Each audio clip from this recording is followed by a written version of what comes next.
नमस्कार, मैं चंदन कुमार और आप देख रहे हैं अपना पसंदीदा चैनल अंगवानी।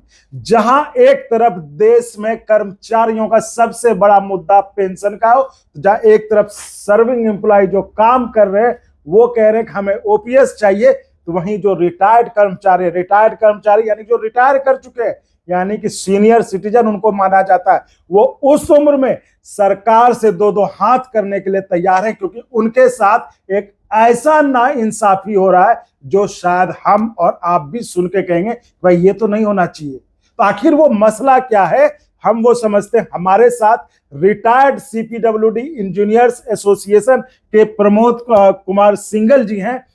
उनसे हम जानेंगे कि ये मसला क्या है। नमस्कार साथियों, मैं आपके और वीडियो के बीच अचानक से आ गया, इसके लिए तो पहले माफी चाहता हूं, लेकिन बस दो बात कह के मैं बस तुरंत चला जाऊंगा।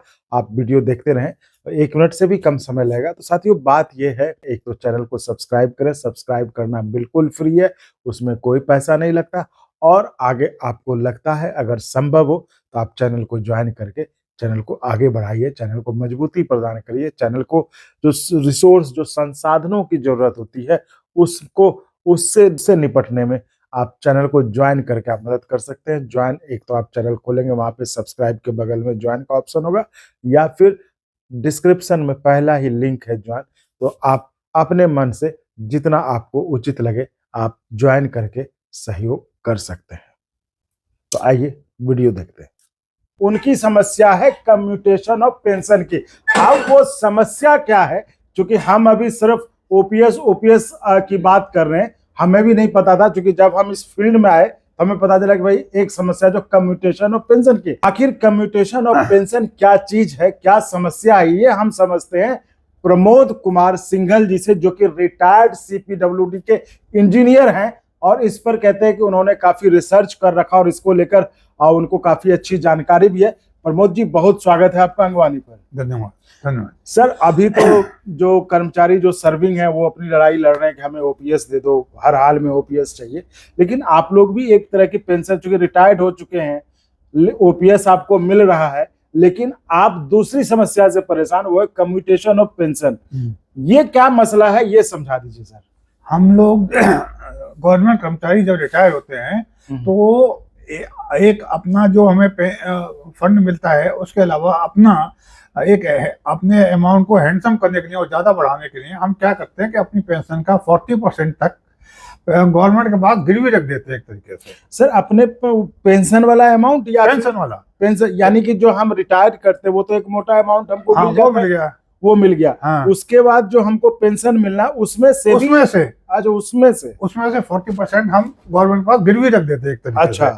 तो गवर्नमेंट क्या है, उसका कैलकुलेट करके हमें एक हैंडसम अमाउंट दे देती है, जिससे कि हम उसको रिटायरमेंट टाइम काम में ला सके। परंतु जिस टाइम ये डिसाइड हुआ था उस टाइम रेट ऑफ इंटरेस्ट था 12%। अच्छा। तो गवर्नमेंट ने उस हिसाब से डिसाइड किया कि 15 साल तक हम उनका पैसा रिकवर करेंगे और इस रेट से, और उसके बाद में आपका पैसा, मतलब आपकी पेंशन फुल कर देंगे। अच्छा। वो 40% बढ़ा देंगे, 15 साल तक वो काटते रहेंगे। 15 साल तक काटेंगे। अच्छा। परंतु हुआ क्या कि अब वो रेट ऑफ इंटरेस्ट 12% से घटते 7% पर आ गया है।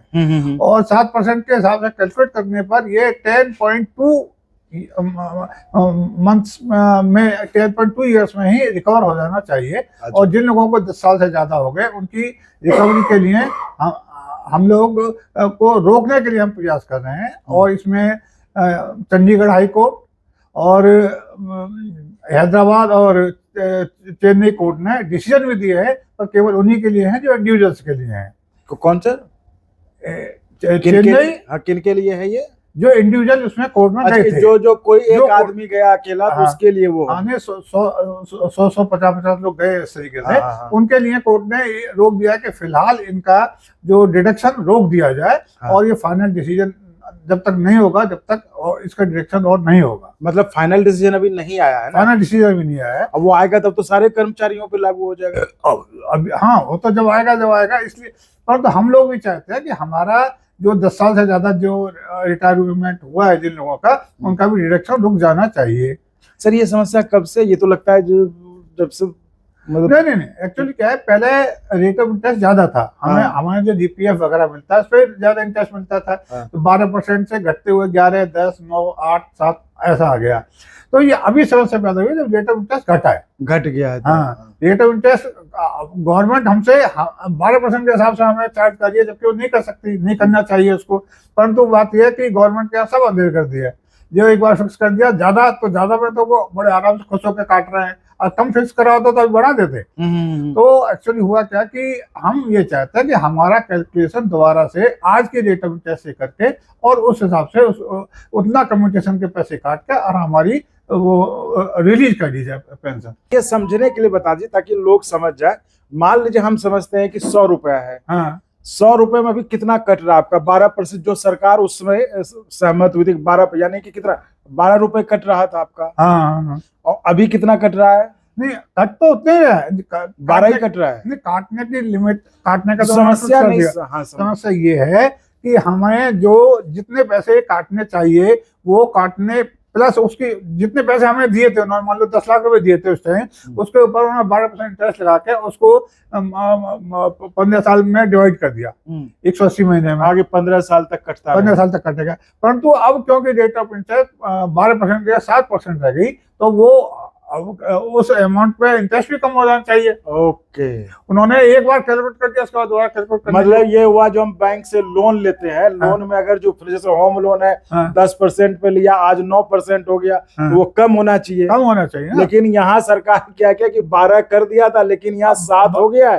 लेकिन सरकार नीचे नहीं आ रही। अभी नीचे आने के लिए वो नहीं है, तो उसके लिए कुछ लोग गए हैं कोर्ट में। चंडीगढ़ हाई कोर्ट ने, जो कोर्ट में गए थे उनका ये डिडक्शन रोक दिया है। इस तरीके से चेन्नई में और हैदराबाद में भी हुआ। तो सर ये तो देश के तमाम कर्मचारियों के साथ हो रहा होगा। हाँ, सभी के साथ हो रहा है। हाँ, ये मुझे लगता है कितने सालों से, तो बहुत।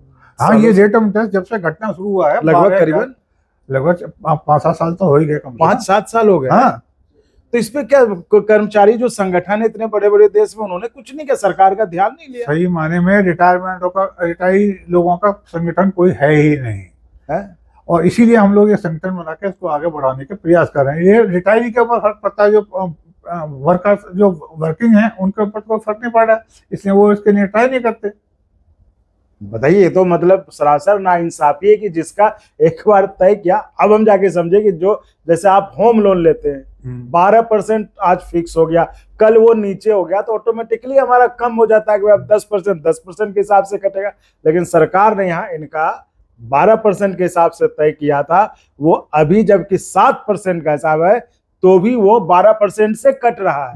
5% जो है वो सरकार के पॉकेट में जा रहा है, वो उनका जा रहा है जो कि रिटायर्ड एम्प्लॉई है, जो कि आप समझिए उनको सीनियर सिटीजन कहा जाता है। वो अपने उम्र के उस पड़ाव में है जब उनकी ही जरूरत ज्यादा होती है, स्वास्थ्य की कह लें, निजी कह लें, जो भी कह लें, उनकी जरूरत ज्यादा होती है। और उस समय सरकार की ये संवेदनहीनता ही कह सकते हैं कि इस तरह। और इस पर अफसोस ये कि वो अब जो कर्मचारी हैं, जो उस पर फैसला लेते हैं, वो भी सरकारी कर्मचारी ही होते हैं। उनको ये नहीं लगता कि वो भी कल रिटायर होंगे, उनके साथ भी यही होना है, उनके साथ भी यही होना है। इसीलिए हम लोग जो जिनको 10 साल से ज्यादा हो गए हैं रिटायर हुए, हाँ, वो सभी लोग मिलकर एक ग्रुप बना के कोर्ट में जाने का प्रयास कर रहे हैं। और चंडीगढ़ में पीएनबी के लोग गए थे, और इसमें हैदराबाद और चेन्नई में भी CBWD के काफी लोग गए हैं। उनको स्टे मिला भी है कि डिडक्शन अब फर्दर ना की जाए जब तक फाइनल डिसीजन ना हो। तो ये थी हमारी खास बातचीत प्रमोद कुमार सिंघल जी से, जो आप समझिए जिनको कहते हैं कि रिटायर हो गए आप, अब घर में आराम करिए, लेकिन वो दूसरी लड़ाई लड़ने को तैयार है इस उम्र में कि सरकार उनका जो पैसा काट रही है वो गलत है और वो पैसा उनको वापस दिया जाए। तो साथियों, इस वीडियो में फिलहाल इतना ही। आप इसी तरह चैनल को लाइक, शेयर, सब्सक्राइब करते रहें, हर घर पहुंचाएं, ताकि सरकारी कर्मचारी, खासकर इन तरह के कर्मचारी जो रिटायर्ड हो चुके हैं, उनकी आवाज बन सके। और संभव हो तो चैनल को ज्वाइन करिएगा, जिससे हमें संसाधनों को जुटाने में भी और मदद मिले और आपकी आवाज अच्छे ढंग से उठा पाएं। तो धन्यवाद प्रमोद सर।